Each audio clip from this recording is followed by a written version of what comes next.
NEET தேர்வு தொடர்பான அனைத்து சட்டமன்ற கட்சி தலைவர்கள் கூட்டத்தை அதிமுக புறக்கணிப்பதாக அறிவிக்கப்பட்டிருக்கிறது. அண்மை செய்தியாக பார்த்து வருகிறோம். கூடுதல் விவரங்களோடு செய்தியாளர் சுபாஷ் இணைகிறார். சுபாஷ், விவரங்கள்.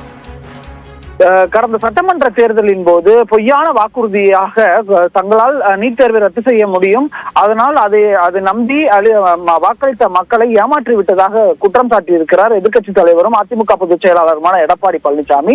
இதற்கிடையே இந்த நீட் தேர்வை ரத்து செய்வது தொடர்பான முடிவை எடுப்பதற்காக இல்ல அது சம்பந்தமான திட்டங்களை எடுப்பதற்காக தான் சட்டமன்ற குழு தலைவர்களை அனைத்து கட்சி கூட்டத்தை அரசு கூட்டி இருக்கிறது.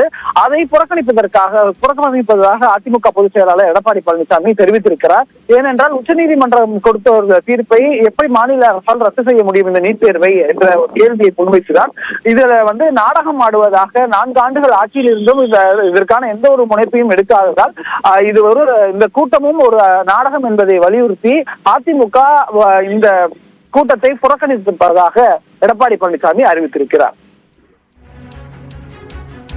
நன்றி சுபாஷ், விவரங்களுக்கு.